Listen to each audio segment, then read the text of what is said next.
ಇದು ಮಾನ್ಯ ಮುಖ್ಯಮಂತ್ರಿಗಳು ಸಿದ್ದರಾಮಯ್ಯನವರು ಹೇಳಿರೋ ವಿಷಯ ಅಲ್ಲ. ಶ್ರೀಯುತ ಅನ್ವರ್ ಮಾನಪಾಡಿಯವರೇ ಹೇಳಿದ್ದಾರೆ. ಅನ್ವರ್ ಮಾನಪಾಡಿಯವರು ಏನ್ ಹೇಳಿದ್ದಾರೆ, ಆ, ಶ್ರೀಯುತ ಯಡಿಯೂರಪ್ಪನವರು ಮತ್ತು ಅವ್ರ ಪರವಾಗಿ ಅವರ ಮಗ ಶ್ರೀಯುತ ವಿಜಯೇಂದ್ರ ಅವರು, ನೀವು 150 ಕೋಟಿ ಕೊಡ್ತೇವೆ ನಿಮಗೆ, ಈ ವಿಷಯ ನೀವು ಮಾತಾಡಬಾರ್ದು ಅಂತೇಳಿ ನನಗೆ ಒತ್ತಡ ಹೇರಿದ್ರು ಅಂತೇಳಿ ಅನ್ವರ್ ಮಾನಪಾಡಿಯವರು ಹೇಳಿರುವಂತಹದ್ದು. ಅನ್ವರ್ ಮಾನಪಾಡಿಯವರು ಬಿಜೆಪಿಯ ಒಬ್ಬ ಪದಾಧಿಕಾರಿ. ಅವರಲ್ಲಿ ಪಕ್ಷದ ಹಿರಿಯ ಹುದ್ದೆಗಳಲ್ಲಿ ಕೆಲಸ ಮಾಡಿದಂಥವರು ಇವತ್ತಿಗೂ ಬಿಜೆಪಿಯ ಪದಾಧಿಕಾರಿ, ಬಿಜೆಪಿಯ ವಕ್ತಾರರಾಗಿದ್ದಾರೆ. ಬಿಜೆಪಿ ಸರ್ಕಾರ ಇದ್ದಾಗ ಅವರಿಗೆ ಅಧಿಕಾರವನ್ನು ಕೂಡ ಕೊಟ್ಟಿದ್ರು ಬಿಜೆಪಿಯಲ್ಲಿ. ಹಾಗಾಗಿ ಬಿಜೆಪಿಯ ಒಬ್ಬ ಪ್ರಮುಖ ನಾಯಕ ಅನ್ವರ್ ಮಾನಪಾಡಿಯವರು ಹೇಳಿದ್ದು, ನಿಮ್ಗೆ ಬೇಕಾದ್ರೆ 150 ಕೋಟಿ ಕೊಡ್ತೀವಿ, ಈ ವಿಷಯವನ್ನ ನೀವು ಒತ್ತಡ ಮಾಡಬೇಡಿ ಅಂತ ಹೇಳಿರುವಂತಹದ್ದು.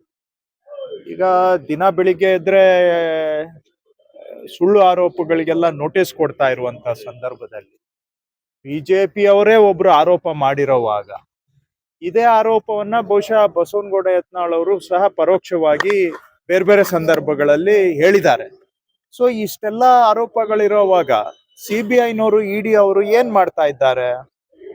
ಹಾಗಾದ್ರೆ ಸಿಬಿಐ, ಇಡಿ ಇರೋದು ಬರೀ ಕಾಂಗ್ರೆಸ್ ಅವ್ರನ್ನ ಟಾರ್ಗೆಟ್ ಮಾಡಕ್ಕೆ ಮಾತ್ರನಾ, ಅಥವಾ ಅವ್ರಿಗೇನಾದ್ರೂ ಸಾಂವಿಧಾನಿಕ ಜವಾಬ್ದಾರಿ ಇದ್ರೆ ಇದನ್ನ ತನಿಖೆ ಮಾಡ್ಬೇಕಾಗಿರೋದು ಸಿಬಿಐನವರ ಕರ್ತವ್ಯ ಅನ್ನುವಂತ ವಿಷಯವನ್ನ ಮಾನ್ಯ ಮುಖ್ಯಮಂತ್ರಿಗಳು ಹೇಳಿದ್ದಾರೆ. ಸೊ ಇದು ನಾವು ಕಾಂಗ್ರೆಸ್ನವ್ರು ಮಾಡ್ತಾ ಇರೋ ಆರೋಪ ಅಲ್ಲ.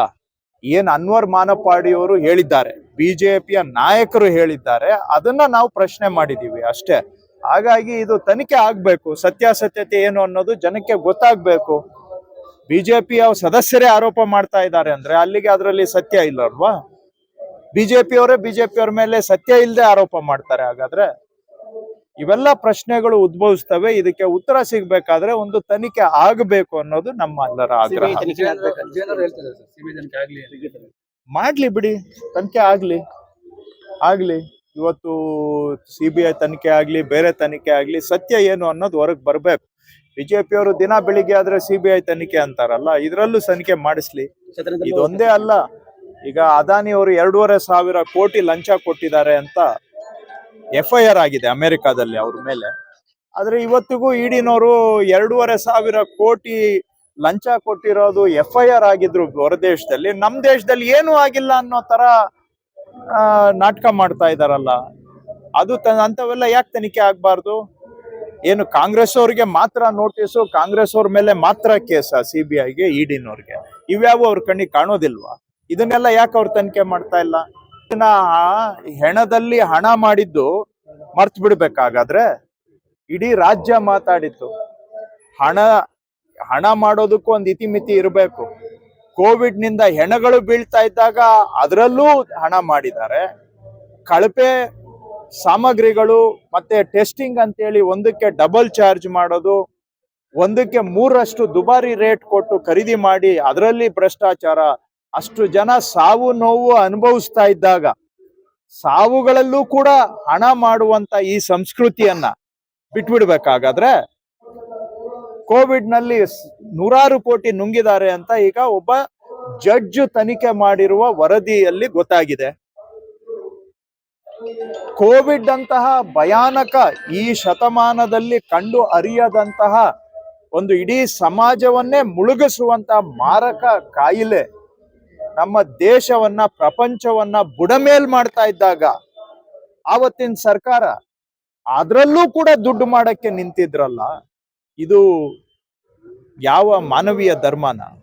ಹಿಂದೂ ಧರ್ಮದ ಹೆಸರು ಹೇಳ್ಕೊಂಡು ವೋಟ್ ಹಾಕ್ಸ್ಕೊಳ್ಳೋರು, ಇದು ಹಿಂದೂ ಧರ್ಮಕ್ಕೆ ಮಾಡಿದಂತ ಅಪಚಾರ ಅಲ್ವಾ? ಧರ್ಮಕ್ಕೆ ವಿರುದ್ಧವಾಗಿ ಕಾಯಿಲೆ ಬಂದಾಗ, ಕಾಯಿಲೆ ಸಾಯ್ತಾ ಇರೋರು ಹೆಣದ ಮೇಲೆ ದುಡ್ಡು ಮಾಡ್ತಾರೆ ಅಂತ ಹೇಳಿದ್ರೆ ಅದನ್ನ ಅಲ್ಲಿಗೆ ಮುಚ್ಚಾಕ್ಬೇಕಾ ನಾವು? ಸತ್ಯ ಸಂಗತಿ ಹೊರಗಡೆ ಬರಬಾರ್ದ? ಹಾಗಾದ್ರೆ ಜನ ಸತ್ರು ಪರವಾಗಿಲ್ಲ, ಅದರಲ್ಲೂ ದುಡ್ಡು ಮಾಡಿದ್ರು ಕೂಡ ಸುಮ್ಮನೆ ಇರಬೇಕು. ಅದು ಬಹುಶಃ ಜಗದೀಶ್ ಶೆಟ್ಟರ್ಗೆ ಅಥವಾ ಬಿಜೆಪಿ ಅವರಿಗೆ ಸರಿ ಕಾಣ್ಬೋದು. ಆದ್ರೆ ಇವತ್ತು ದುಡ್ಡು ಯಾರು ಮಾಡೋದೇ ಇಲ್ಲ, ಎಲ್ಲ ಸಾಚ ಅಂತ ಅಲ್ಲ. ಆದ್ರೆ ಏನೋ ಒಂದು ಇಂತಹ ಪಿಡುಗು.